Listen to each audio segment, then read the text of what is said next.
الدقيقة 78 مصر متقدمة بهدفين والحلم التاريخي على بعد 12 دقيقة. الدقيقة 79 روميرو يسجل، الفرق بقى هدف واحد. الدقيقة 84 ميسي بيعدل النتيجة. الدقيقة 90+2 في وقت بدل ضايع محدش كان يتوقعه، إنزو فرنانديز يسجل هدف الفوز. يعني في أقل من 18 دقيقة ما بين الدقيقة 78 والحد صافرة النهاية، الأرجنتين كلبت مباراة كاملة وسجلت 3 أهداف في مرمى واحد من أقوى حراس المونديال. وده اللي خلى ملايين حول العالم مش بس في مصر يسألوا نفس السؤال: هل ده مصادفة كروية ولا حد قرر النتيجة قبل ما تتقال؟ مدرب مصر قالها للكاميرات مباشرة: الكأس موجه للأرجنتين.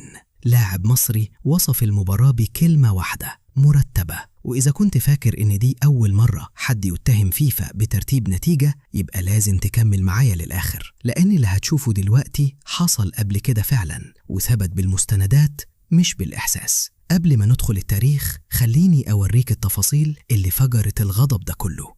الدقيقة 18 مصر بتسجل عن طريق ياسر إبراهيم برأسية قوية. الدقيقة 21 ميسي بيضيع ركلة جزاء، شوبير بيتصدى ليها ببراعة. في وسط الشوط الأول إمام عاشور بيتعرض لضربة من لاعب أرجنتيني وبيضطر يخرج مصاب. خبير تحكيم مصري في مداخلة على الهواء بعد المباراة قال كلام خطير: اللي ضرب إمام عاشور كان المفروض ياخد طرد، ده سلوك مشين. الشوط الثاني مصر بتسجل الهدف الثاني، زيكو بيهز الشباك. الفرحة ما اكتملتش، الفار بيتدخل والهدف بيتلغي بسبب لمسة بسيطة في بداية الهجمة. وقبل هدف الفوز مباشرة كان فيه احتكاك واضح على محمد صلاح ومسكة داخل منطقة الجزاء على حمدي فتحي. نفس الحكم اللي راجع هدف زيكو بكل دقة مراجعش اللقطة دي خالص. نفس الخبير قال كانت هناك ركلة جزاء صحيحة لمحمد صلاح، والفار كان المفروض يستدعي الحكم لمراجعتها. ودي النقطة اللي فجرت الغضب.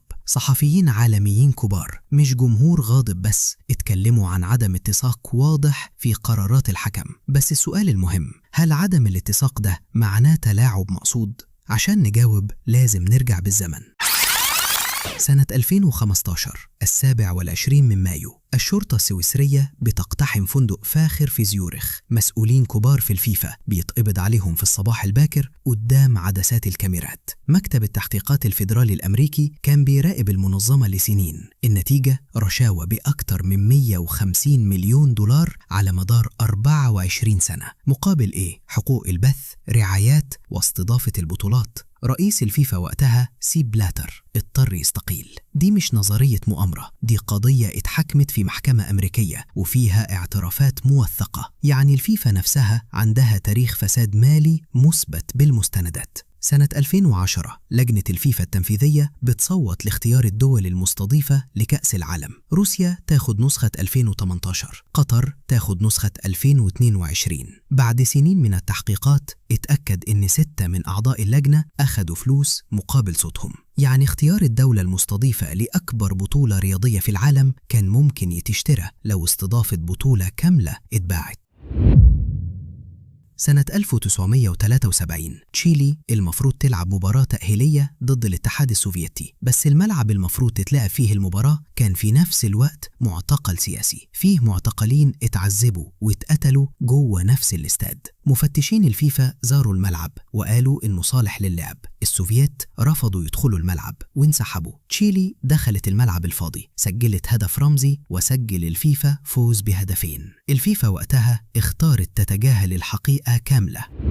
سنة 2005 ألمانيا، حكم اسمه روبرت هافيتزر بيتضح إنه كان بياخد رشاوى من عصابة قمار كرواتية. في مباراة واحدة فريق كان خاسر بهدفين، هافيتزر منحه ركلتين جزاء مشكوك فيهم وطرد لاعب من الفريق التاني. الفريق الخاسر قلبها فوز 4-2. هافيتزر اتحكم عليه بالسجن واتمنع من كرة القدم مدى الحياة. يعني حكم واحد قادر يقلب نتيجة مباراة كاملة لو كان فاسد. هنا القصة تبقى قريبة من اللي حصل النهاردة. كأس العالم 1978 استضافته الأرجنتين تحت حكم عسكري دموي. في الدور الأخير من المجموعات الأرجنتين كانت محتاجة تكسب بيرو ب4 أهداف نظيفة عشان تتأهل، كسبت ب6 أهداف مقابل 0. في اتهامات من يومها لحد النهاردة بشحنات قمح وأصول مالية اتفرجت لبيرو مقابل النتيجة دي، بس وده مهم جدا، لحد النهاردة محدش أثبت الاتهام ده بالدليل. اللاعبين من الطرفين نفوا أي تواطؤ، يعني في فرق بين حالة زي فيفا جيت اتحكمت وثبتت وحالة زي دي لسه في خانة الشك بعد نص قرن.